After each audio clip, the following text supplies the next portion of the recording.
మీ మోకాల నొప్పులకు ఎటువంటి సర్జరీ లేకుండా ఎపియాన్ పెయిన్ క్లినిక్ అందిస్తున్న అత్యాధునిక చికిత్స. హలో అండి, నమస్తే. Welcome to Suman TV. నేను గీతాంజలి. ప్రస్తుతం మనతో పాటు కన్సల్టెంట్ ఫ్యామిలీ ఫిజిషియన్ అండ్ ప్రముఖ డయాబెటాలజిస్ట్ డాక్టర్ ఆనంద సాగరే ఉన్నారు. వారి గురించి ఒక్క మాటలో చెప్పాలంటే ప్రామినెంట్ ఫిజిషియన్ అవార్డు అందుకున్నటువంటి డాక్టర్ ఆవిడ. అందులోనూ చాలా మందికి హెల్త్ పట్ల అవేర్నెస్ కల్పిస్తున్నారు వివిధ మాధ్యమాల ద్వారా. అంటే యూట్యూబ్ కావచ్చు, ఇన్స్టా ఫాలో అయ్యే వాళ్ళకి చాలా మందికి తెలుసు. అంటే మేబీ ఇంత చిన్న చిన్నవి మనం ఎందుకు ఫాలో అవ్వలేకపోతున్నాం, ఇవి గనక మనం పాటిస్తే మన హెల్త్ చాలా బాగుంటుంది కదా అనే ఆలోచన ఆటోమేటిక్గా వారి మాటలు విన్నాక మనకు అనిపిస్తుంది అనమాట. నాకు అనిపించింది ఒకసారి మాట్లాడదాము, నాకు కొన్ని డౌట్స్ ఉన్నాయి, మీ డౌట్స్ అలాగే నావి అన్ని కలిపి ఒకసారి అడిగితే కొంచెం క్లియర్ చేసుకుందాం అనుకున్నా. 12 years ఎక్స్పీరియన్స్లో ఆవిడ చాలా మందికి ఇలా సజెషన్స్ ఇచ్చారు, ట్రీట్ కూడా చేశారు. సో ఇంకా ఆలస్యం ఎందుకు, మాట్లాడేద్దాం డాక్టర్ గారితో. హలో డాక్టర్ గారు. నమస్తే. ఎలా ఉన్నారు? I'm good, thank you. Good and beautiful ఎప్పుడు కదా. So are you? Thank you. కానీ మ్యామ్ చాలా డౌట్స్ అండి. ప్లీజ్. డయాబెటీస్ గురించి అసలు నేను ఇవాళ ఒక యుద్ధమే ప్రకటిద్దాం అనుకున్నాను. అంతే. ఇది వరకు రోజుల్లో డయాబెటీస్, బీపీ, షుగర్ ఈ రెండు వచ్చాయంటే వాళ్ళకు ఒక 60-70 ఏళ్ళు ఉండుంటాయి ఈజీగా. పలానా తాతయ్యకి ఇలా వచ్చిందంట, ఈ అమ్మమ్మకి ఇలా వచ్చిందంట, ఈ నానమ్మకి ఇలా వచ్చిందంట, అంతే.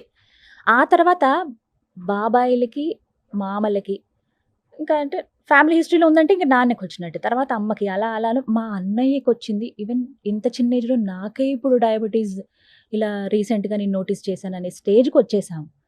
అసలు ఏంటిది, ఒకప్పుడు ఎక్కడో పెద్ద ఏజ్ వాళ్ళకి వచ్చేది, ఇప్పుడు ఇంత యంగ్ ఏజ్ వాళ్ళలో ఎందుకు చూస్తున్నాం అసలు? అది ఒక్క మాటలో చెప్పాలంటే మన పెద్దవాళ్ళందరూ అన్ని రకాల ఫుడ్స్ తినేవారు, కానీ వాళ్ళు చాలా ఎక్కువ కష్టపడేవారు. ఒక చోటు నుంచి ఒక చోటుకి వెళ్ళాలన్నా, ఫర్ ఎగ్జాంపుల్ ఆ ఇడ్లీ తినాలన్నా పిండి బాగా రుబ్బేవాళ్ళు. సో కాయా కష్టం ఎక్కువ చేసేవాళ్ళు. ఇప్పుడు మనకి టెక్నాలజీ వచ్చింది, విచ్ ఇస్ అ బ్లెస్సింగ్, మనకు అది అవసరం కూడా.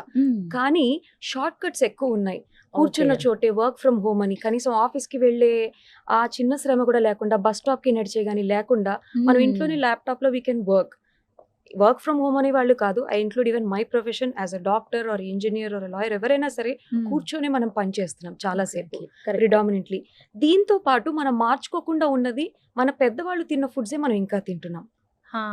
సో సెడెంటరీ లైఫ్ స్టైల్తో పాటు ఆ కార్బోహైడ్రేట్ రిచ్ డైట్ తీసుకుంటూ వ్యాయామం అనేది చేసుకోకుండా ఉండడం వల్ల ఆ ఏజ్ గ్యాప్ ఏదైతే 60-70 ఏళ్లలో వచ్చే డయాబెటీస్ ఉండిందో అది చిన్న చిన్నగా దాటుకుంటూ 20 ఏళ్ళకి 25 ఏళ్ళకి కూడా వచ్చేసింది మనకి.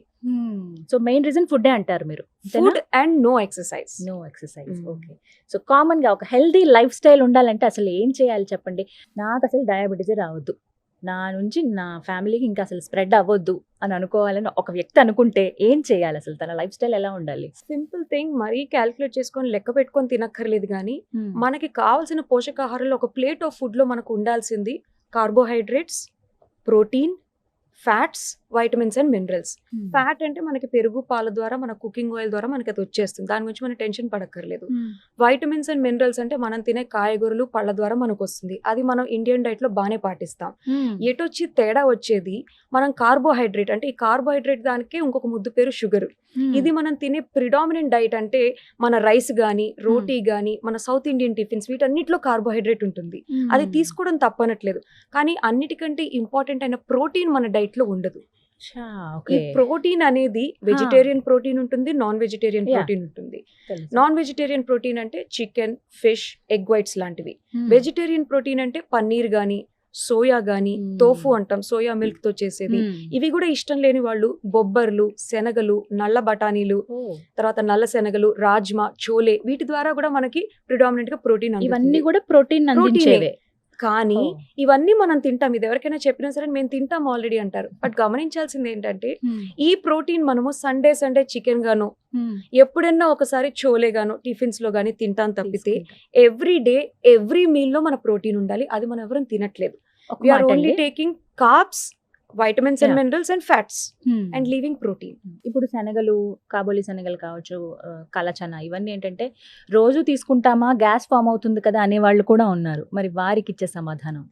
అంటే మనకి కొన్ని శనగల ద్వారా గానీ, కొన్ని జాతుల ద్వారా గానీ మనకంత గ్యాస్ ఫార్మేషన్ ఉండదు. ఫర్ ఎగ్జాంపుల్ మనం కందిపప్పు, పెసరపప్పు కూడా ప్రోటీనే. బట్ దాంట్లో కార్బోహైడ్రేట్ కూడా స్లో కార్బ్స్ అంటాం. ఉండనే ఉంటుంది. సో కందిపప్పు అందరికీ అరుగుతుంది. పెసరపప్పు మళ్ళీ గ్యాస్ చేస్తుంది, బ్లోటింగ్ అని చెప్తారు. సో అది ఏదైనా వెజిటబుల్ తో కుక్ చేసినప్పుడు ఫైబర్ కూడా దానికి యాడ్ అయినప్పుడు మనకు అంత గ్యాస్ట్రిక్ ట్రబుల్ ఉండదు. రోజు తీసుకోవచ్చా అండి ఇప్పుడు మీరు చెప్పిన ప్రోటీన్ సోర్సెస్ ఏవైతే ఉన్నాయో? We have to take. Okay. సాధారణంగా ఒక మనిషి అంటే ఒక సుమారుగా ఒక పెద్దవాళ్ళు గానీ, యంగ్స్టర్స్ గానీ 60 to 70 కిలో వెయిట్ గ్రామ్స్ ఉన్న వాళ్ళు minimum 50 to 60 grams of protein per day తినాలి. అంటే రోజుకి 50 నుంచి 60 గ్రాముల ప్రోటీన్ మనం తీసుకోవాలి. ఏ రూపంలో తీసుకోవాలి? ఇప్పుడు మీరు చెప్పినవి ఉడకబెట్టి తీసుకోవాలా, నానబెట్టి అలాగా తినేయచ్చా? మీరు అన్నారే గ్యాస్ ట్రబుల్ అని, అది నానపెట్టి సాతాళించి మొలకలు వచ్చిన గింజలు తింటే చాలా మంచిది, కానీ అది అందరికీ అరగదు. అలాంటప్పుడు దాన్ని ముందే ఓవర్ నైట్ సోక్ చేసి నెక్స్ట్ డే దానికి చిటికెడు ఉప్పేసి బాయిల్ చేసిన తర్వాత తింటే ఆ పైనుండే ఆ లెక్టిన్ కోట్స్ అనేది తగ్గిపోయి మనకి ఇండైజెషన్ అవ్వకుండా, బ్లోటింగ్ అవ్వకుండా ఉంటుంది. డాక్టర్ గారు ఒక పని చేస్తాం మేము, ఏంటంటే అలా జస్ట్ వేసి సాల్ట్ వేసి ఉడకబెట్టి తినేసే కన్నా అందులో కొంచెం ఉల్లిపాయలు, చక్కగా ఆయిల్ వేసి, కొన్ని పోపు దినుసులు వేసి, జీలకర్ర, కరివేపాకు, ఎండుమిర్చి ఇవన్నీ వేసి తాలింపు పెట్టుకొని తింటాం. అసలు అలా తినొచ్చా? తినొచ్చు. అంటే తినాల్సిన హెల్దీ ఫుడ్ ని you make your own recipe and do it. అంతే, వై నాట్? కాకపోతే కొంచెం ఆయిల్ తక్కువ. ఇక్కడ ఆలివ్ ఆయిల్ రిప్లేస్ చేసుకోవచ్చా వీటి బదులు? ఇలా ఉంటుంది అంటే ఆలివ్ ఆయిల్ లో దేర్ ఆర్ 2 types అగైన్. కాకపోతే జనరల్ గా ఆలివ్ ఆయిల్ అనేది రాగా దాని మన ఫుడ్ సర్వింగ్ మీద డ్రెస్సింగ్ లా వేసుకొని తినడానికి ఓకే. ఇదే ఆలివ్ ఆయిల్ ని హీట్ చేసినప్పుడు అది మళ్ళీ ట్రాన్స్ ఫ్యాట్ గా మారుతుంది. సో కొన్ని ఆయిల్స్ హీట్ ఇవ్వకూడదు, ఆలివ్ ఆయిల్ హీట్ చేయకూడదు. మళ్ళీ virgin cold pressed olive oil చేయొచ్చు. సో అంటే మనం దీంట్లో డెప్త్ కి వెళ్లే కొద్దీ నార్మల్ జనాలకి అసలు ఆయిల్ లోనే ఇంత కాన్సెప్ట్ ఉందని కన్ఫ్యూజ్ అవుతారు. కానీ ఆలివ్ ఆయిల్ వాడే కన్నా కూడా నార్మల్ ఆయిల్ ఇలా యూస్ చేయొచ్చా మ్యామ్? 1-2 స్పూన్స్ కి పర్వాలేదా? తీసుకోవచ్చండి. సింపుల్ ఫండా ఒకటి గుర్తుపెట్టుకోవాల్సింది ఏంటంటే ఏ ఆయిల్ అయినా తన పని ఏంటి? ఫుడ్ ఫ్రై చేయడం. So as long as oil food frying కి యూస్ చేస్తున్నాము అంటే అది ఎక్కువగా మనం తీసుకోకూడదు. నేను అందరికీ చెప్పేది ఒకటే సింపుల్ గా, per person 1/2 litre of oil per month ఖర్చు అవ్వాలంతే. మన ఇంట్లో ఒకవేళ 4 ఉన్నారనుకోండి ఒక ఫ్యామిలీ, 2 liters అండి. 2 liters of oil for the entire months cooking. 5 liters can 2-3 అవుతాయి మేడం. సో ఏ రేంజ్ లో తింటున్నాము లెక్క లేకుండా ఆయిల్ తీసుకొని పాపం వాళ్ళు కష్టపడి మళ్ళీ పొద్దున వాకింగ్కి వెళ్ళి వస్తాను, నేను అసలు స్వీట్సే ముట్టుకోను, అయినా నేను వెయిట్ లాస్ అవ్వట్లేదు అంటారు. ఈ చిన్న చిన్న విషయాలు జాగ్రత్త పడితే సగం బరువు అక్కడే తగ్గచ్చు. సో ఈ విధంగా ఫాలో అవ్వాలి. అంటే ఇప్పుడు ఫర్ ఎగ్జాంపుల్ ఒక ప్లేట్, ఒక ఫుల్ మీల్ లేదా ఒక ప్లేట్ ఎలా ఉండాలండి? తినే భోజన పదార్థాలు అసలు ఏమేమి ఉండాలి ఒక ప్లేట్ లో? పర్ఫెక్ట్ ప్లేట్ అని అంటే నేను ముందు లంచ్ తో చెప్తాను. మనం మధ్యాహ్నం వి ఆల్ ఆర్ భోజన ప్రియులు కాబట్టి మనందరం లంచ్ ని కొంచెం ఎక్కువ ఎంజాయ్ చేస్తాము. So if you're taking a plate of food, ఒక కంచంలో మనకు కావాల్సినంత ఫుడ్ పోర్షన్, కంచం నింపము, మధ్యలో కొంచెం భాగం సర్కిల్ లా మనం అనుకుంటే మనం ఇంత భోజనం తింటున్నాము అంటే అందులో కరెక్ట్ గా సకానికి సగం మనం ప్రోటీన్ తినాలి. అది పప్పు, మన అందరం పప్పు తింటాం, పాలకూర పప్పునో ఏదో ఒక కాయగూర పప్పు, దాంతో పాటు నానపెట్టి సాతాలించుకునే గింజలు గానీ, లేదా ఎగ్ వైట్స్ గానీ, ఫ్రై చేసుకునే ఎగ్ వైట్స్, ఉడకబెట్టుకున్న బాయిల్డ్ ఎగ్స్ కానీ, చికెన్ గానీ, ఫిష్ గానీ, లేదా వెజిటేరియన్స్ అయితే పన్నీర్ గానీ తీసుకోవచ్చు. దీంతో పాటు కాయగూరలు ఉండాలి మనకి, ఇంకొక 1/4 పోర్షన్. ఇంకా మిగిలిన హాఫ్ లో 1/4 షుడ్ బి వెజిటబుల్స్. అది రా ఫామ్ లో క్యారెట్, కీరా, క్యాప్సికమ్, ఆనియన్ అలా సలాడ్ లా తినొచ్చు, లేదా మనం తక్కువ ఆయిల్ తో కుక్ చేసుకున్న కూరలు అయినా తినొచ్చు, లైక్ సొరకాయ, బీరకాయ, ఆనపకాయ, మనం ఇంట్లో వండుకునే కూర ఏదైనా. ఇంకా మిగిలిన పావు పోర్షన్ లో maximum portion will be carbohydrate, అంటే షుగర్స్. మన రైస్ గానీ, చపాతీ గానీ, రోటీ గానీ, జొన్న రొట్టి గానీ, లేదా గోధుమ అన్నం అంటారు, బ్రౌన్ రైస్, ఇవి ఏవైనా తీసుకోవచ్చు. ఆ మిగిలిన లిటిల్ పోర్షన్ ఏదైతే ఉందో అది ఫ్యాట్. అది మన ఇండియన్ డైట్ లో మనం పెరుగు, మజ్జిగ రూపంలో తీసుకుంటాం. ఓకే. సో రైస్, పప్పు, vegetable curry, protein which is majorly missing అని చెప్పాను చూసారా, ఇలా ఏదన్నా తీసుకుంటూ మనం దానికి మజ్జిగ, పెరుగు యాడ్ చేసుకుంటే it's good. It is a complete meal. ఇదే ఒకవేళ రాత్రిపూట తింటున్నప్పుడు ఇన్ జనరల్ గా కూడా ఎవరికైనా సరే మన నైట్ డైజెషన్ అనేది కొంచెం స్లో ఉంటుంది, సిస్టమ్ అనేది అప్పుడు సెట్ అవుతూ ఉంటుంది, స్లో డౌన్ అవుతాం.